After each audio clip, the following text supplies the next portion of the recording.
Hello guys, நம்ம ஊரில் என்னங்க நடக்குது? விஜய் வந்து சிஎம் ஆயிட்டாருங்க. என்னால் இப்போ வரைக்கும் நம்ப முடியுது. ஏன்னா ஒரு படம் எதனா ஓடிட்டுருக்கா என்னன்னு என்னால் சத்தியமாக நம்ப முடியல. மனுஷன் வந்தார், 3 வருஷம் நின்னார், வின் பண்ணிட்டாரு.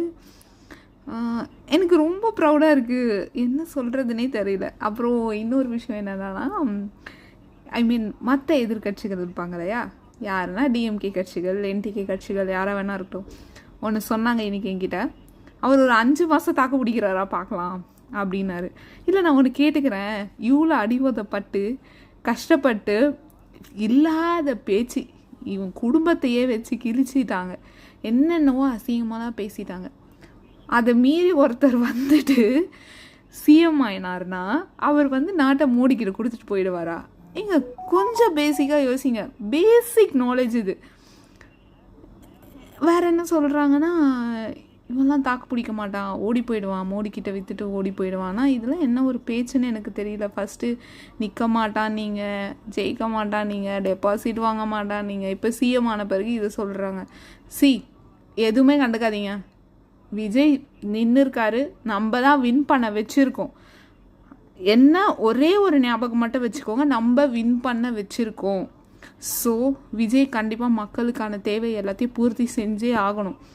என்னோடய விஷ் நிறைவேறிடுச்சு. எனக்கே ரொம்ப சந்தோஷமாக இருக்குது.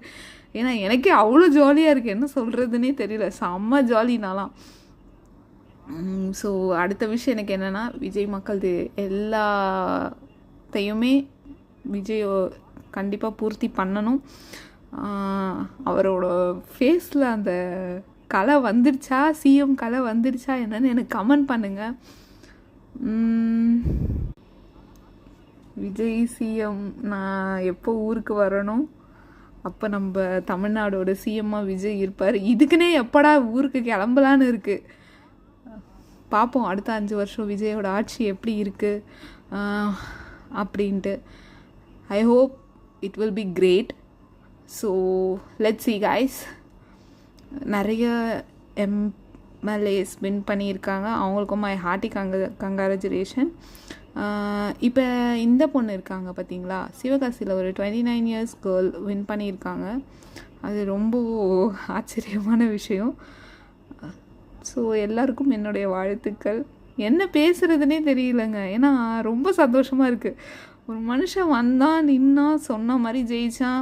இதுலேருந்து ஒன்று கற்றுக்கிட்டேன், உன்னை 1000 பேர் விமர்சித்தாலும் உன்னோட கோல் என்னவோ அதை நோக்கி நீ ஓடுனா இப்போ ஒருத்தன் வின் பண்ணிட்டான்.